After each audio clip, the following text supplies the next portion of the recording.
So I'm on my way now to one of the more unusual jobs I've found myself working. Would you like to try some torture? Real torture is the job I'm doing at the minute, huh? It's at a majestic place called Bunratty Castle in Folk Park, and over the summer they commissioned me to make a capillary, which for anyone curious is one of those old things you lock your head and your hands into. I built one entirely traditionally out of oak, using only hand tools from the entire start to finish. Now, oak being scarce and expensive, I didn't really have a lot of it to work with, so it's a fairly small little contraption. So they commissioned me to make a bigger one, which I just screwed together with some construction lumber and painted it brown so it kind of looks the part. And that way adults can also have a go and have their photos taken in the capillary. They asked me would I come in and do that job of manning the capillaries. So I said, yeah, why not? Just so I can get a video so I can show off and make it look like I work hard. The second I get one video of me like putting a child in this, I'm leaving. They give me a little costume and away I go. Now, I'm very grateful for work like that, but I was absolutely bored out of my brains the last 2 days. If you just want to put your arms in there. 2 arms, good girl. And your neck down there. And away you go. Just watch your hood there. Now so. Girl, Shifa, well done. Either way, I asked the woman organising the event if today I could do a woodworking demonstration instead of that, and she agreed. Any bit of luck and that'll be the last time I ever do that. Mr. Big Camera's running low, so we'll switch to this little bad boy here. A week or so ago at the market, a fella told me he likes the vlogs, but I need to sort out my audio problem, so hopefully now this will be a bit of a solution. Downsizing the toolbox was one of the best things I ever did. You couldn't manage a big one on your own.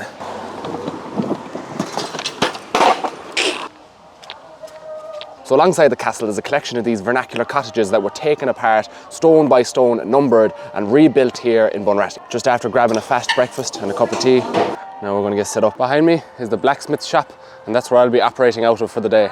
Unlike most of the buildings here, this is an original blacksmith that was actually there and used. Closed down, I think, in the 1950s.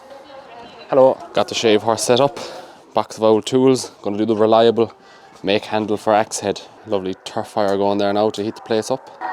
A bit of smoke never did anyone any harm. I know, yeah, but she'll have to knock it up. How are you? Hello.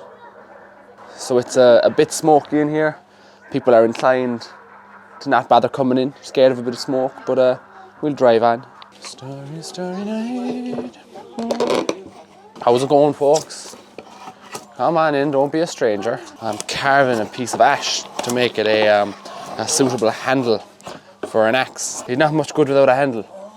All sorts of old tools. I have a box there full of them. I restore them and sell them and show them off. The dream job, you know. How long does it take you? Normally I'd say about 3 hours, but I'd say I spend too much time talking to people today and I won't get it done. That's usually what happens at these things. Is that timber? That's ash. Yeah.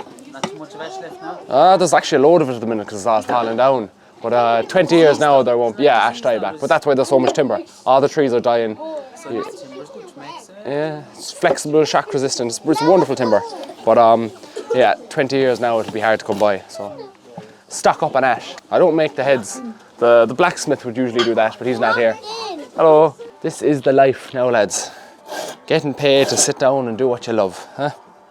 So I'll be spending a good few days here. I think like 45 days over the next year in Bunratty Folk Park. I don't think I'll be in the blacksmith, which is a really, really nice setup here. I'll be in one of the houses up above. But yeah, I'm looking forward. It's a great place. It's a 2-hour commute, but it's a really nice setting and backdrop for more of these videos, I suppose. Geez, the place is savage smoky though. Apparently there's an extractor here, but can't seem to find out how to turn it on. They just recently got these 2 Irish wolfhounds here. That young fella is only half the size he will be.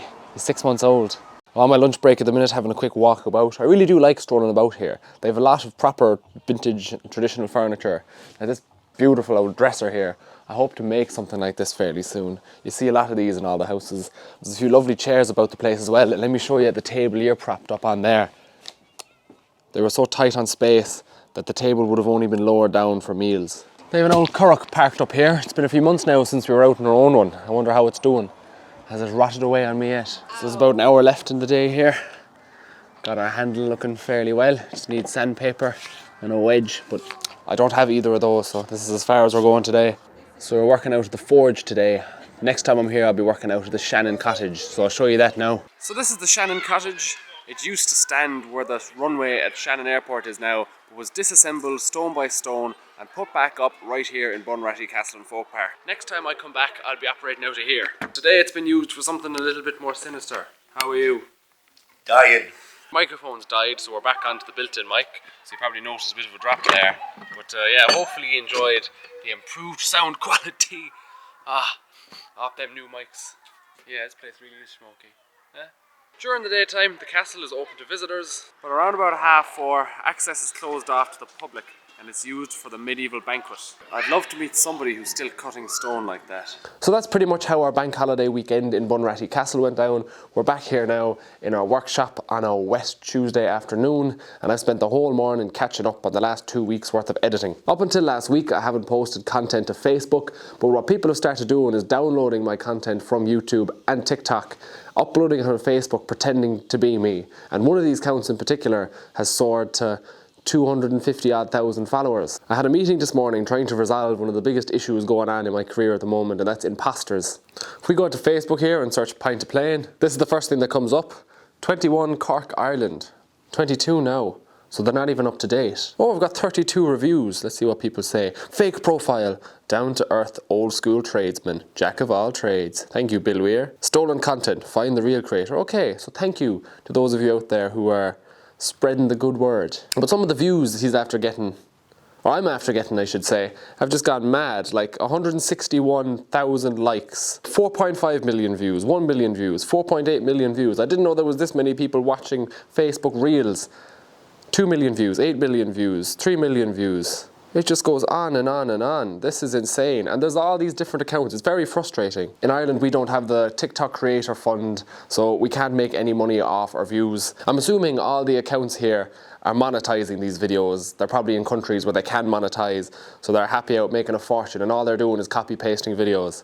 It's very, very annoying. At the very least, it is kind of growing a brand profile for myself, but I'd rather do that on my own terms. Now, of course, there's the stolen ad revenue that's a bit annoying, but the bigger problem is people messaging this account thinking it's me and they're talking to a total stranger. So this person could be saying absolutely anything, and if anything bad happens, the onus is then on me because it looks like I've done or said something. But recently, with the help of my agency and Lad Bible, we're slowly starting to combat this, and I think it'll be resolved in a week or two, hopefully. But over the weekend, the videos that Lad Bible took with my permission to edit and re-upload onto Facebook were flagged and taken down by the person pretending to be me. So the dispute is ongoing. I'm not looking for any of you guys to report or anything, because we're going to see if we can actually get all the followers sent to my correct page and see if we can get back some of that revenue, hopefully. I really don't know where we stand at the minute or where it's going to go, but that's what's been going on at the minute. Try as they may, they'll never actually be me. Eventually I'll be able to send in some documentation to prove that I am in fact the real me. We had the same problem on YouTube once upon a time, actually. This channel wouldn't exist if it wasn't for someone stealing my TikToks, re-uploading them to YouTube, and then I was like, right, I better get on this YouTube bandwagon. And YouTube and TikTok are platforms I actually regularly use to consume content. I don't really use Instagram as much, that's why I don't really post there, and I don't use Facebook at all, really, and that's why I never post there. But I suppose now, as we're growing, we need to fill all these spaces, so yeah, that's what we're going to be doing fairly soon. Thanks to all of those of you who leave comments saying this ain't the real him. And thank you guys for watching this video. We'll talk to you in the next one.